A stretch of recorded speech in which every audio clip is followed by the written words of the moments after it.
Good afternoon and welcome back to Stories with Don, reading Matilda by Roald Dahl. And this chapter is entitled The Parents. When Miss Honey emerged from the headmistress's study, most of the children were outside in the playground. Her first move was to go round to the various teachers who taught the senior class and borrow from them a number of textbooks. Books on algebra, geometry, French, English literature, and the like. Then she sought out Matilda and called her into the classroom. "There is no point," she said, "in you sitting in class doing nothing while I'm teaching the rest of the form the 2 times table and how to spell cat and rat and mouse. So during each lesson I shall give you one of these textbooks to study. At the end of the lesson, you can come up to me with your questions if you have any, and I shall try to help you. How does that sound?" "Thank you, Miss Honey," Matilda said. "That sounds fine." "I am sure," Miss Honey said, "that we'll be able to get you moved into a much higher form later on, but for the moment the headmistress wishes you to stay where you are." "Very well, Miss Honey," Matilda said. "Thank you so much for getting those books for me." "What a nice child she is," Miss Honey thought. "I don't care what her father said about her. She seems very quiet and gentle to me, and not a bit stuck up in spite of her brilliance. In fact, she hardly seems aware of it." So, when the class reassembled, Matilda went to her desk and began to study a textbook on geometry which Miss Honey had given her. The teacher kept half an eye on her all the time, and noticed that the child very soon became deeply absorbed in the book. She never glanced up once during the entire lesson. Miss Honey, meanwhile, was making another decision. She was deciding that she would go herself and have a secret talk with Matilda's mother and father as soon as possible. She simply refused to let the matter rest where it was. The whole thing was ridiculous. She couldn't believe that the parents were totally unaware of their daughter's remarkable talents. After all, Mr. Wormwood was a successful motor car dealer, so she presumed that he was a fairly intelligent man himself. In any event, parents never underestimated the abilities of their own children. Quite the reverse. Sometimes it was well nigh impossible for a teacher to convince the proud father or mother that their beloved offspring was a complete nitwit. Miss Honey felt confident that she would have no difficulty in convincing Mr. and Mrs. Wormwood that Matilda was something very special indeed. The trouble was going to be to stop them from getting over-enthusiastic. And now Miss Honey's hopes began to expand even further. She started wondering whether permission might not be sought from the parents. Did I say that right? Hold on. Having trouble turning the pages.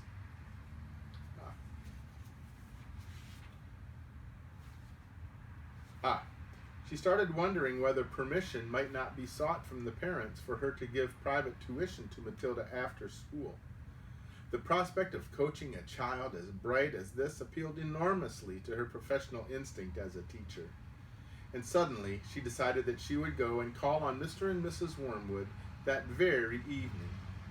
She would go fairly late, between 9 and 10 o'clock, when Matilda was sure to be in bed. And that is precisely what she did. Having got the address from the school records, Miss Honey set out to walk from her home to the Wormwood house shortly after 9. She found the house in a pleasant street where each smallish building was separated from its neighbors by a bit of garden. It was a modern brick house that could not have been cheap to buy, and the name on the gate said Cozy Nook. Nosy Cook might have been better, Miss Honey thought. She was given to playing with words in that way. She walked up the path and rang the bell, and while she stood there waiting, she could hear the television blaring inside. The door was opened by a small, ratty-looking man with a thin, ratty mustache who was wearing a sports coat that had an orange and red stripe in the material. "Yes," he said, peering out at Miss Honey. "If you're selling raffle tickets, I don't want any." Here's a picture of him opening the door.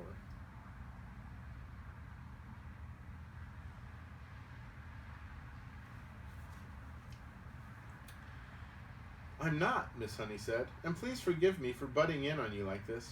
I am Matilda's teacher at school, and it isn't important I have a word with you and your wife.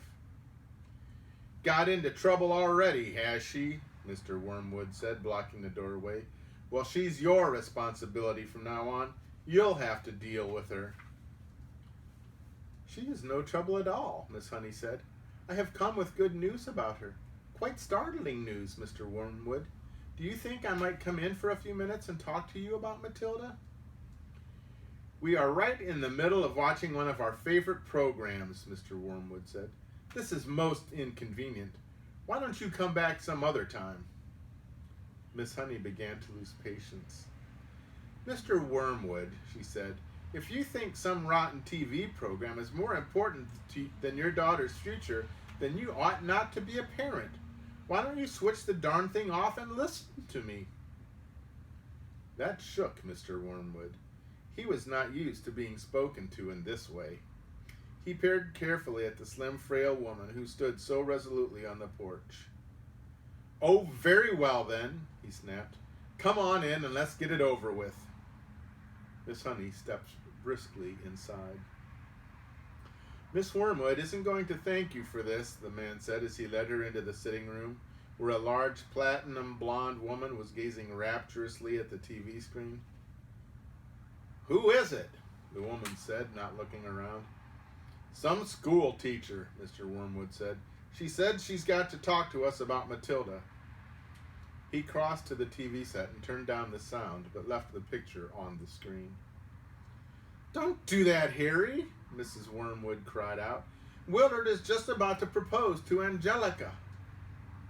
You can still watch it while we're talking, Mr. Wormwood said.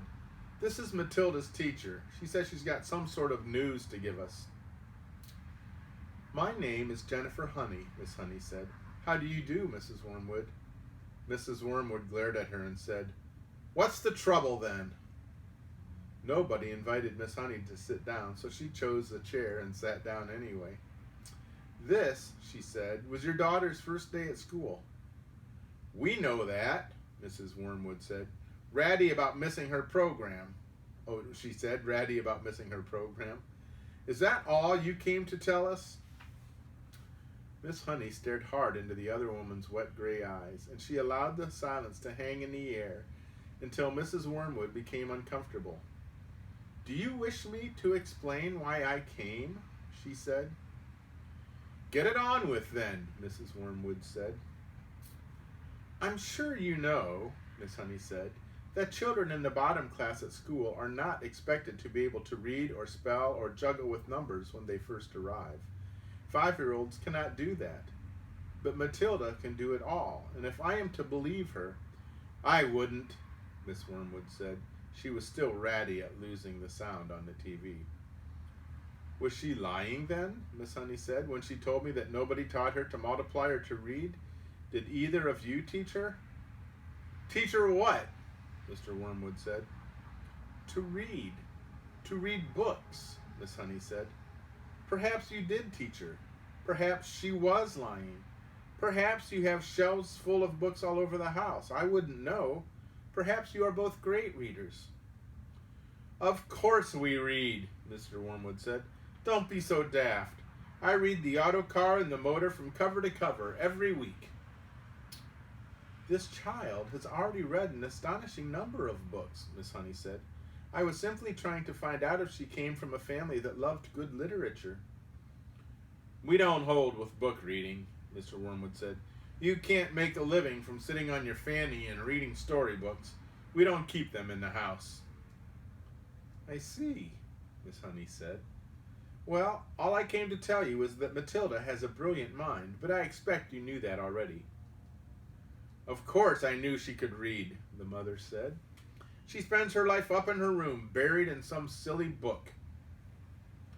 But does it not intrigue you, Miss Honey said, that a little 5-year-old child is reading long adult novels by Dickens and Hemingway? Doesn't that make you jump up and down with excitement? Not particularly, the mother said. I'm not in favor of blue stocking girls.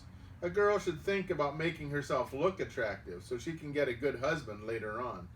Looks is more important than books, Miss Hunky. The name is Honey, Miss Honey said.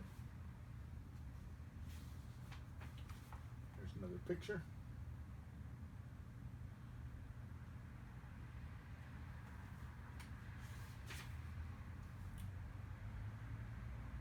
Now, look at me, Miss Wormwood said. Then look at you. You chose books. I chose looks. Miss Honey looked at the plain, plump person with the smug suet pudding face who was sitting across the room. What did you say? She asked.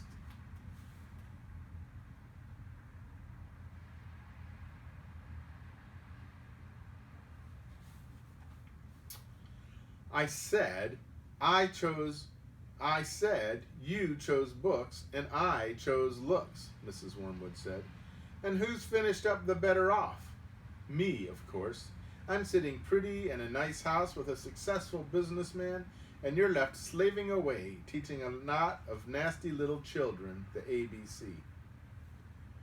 Quite right, Sugar Plum, Mr. Wormwood said, casting a look of such simpering sloppiness at his wife, it would have made it a cat sick. Miss Honey decided that if she was going to get anywhere with these people, she must not lose her temper. I haven't told you all of it yet, she said. Matilda, so far as I can gather at this early stage, is also a kind of mathematical genius. She can multiply complicated figures in her head like lightning. What's the point of that when you can buy a calculator? Mr. Wormwood said. A girl doesn't get a man by being brainy, Mrs. Wormwood said.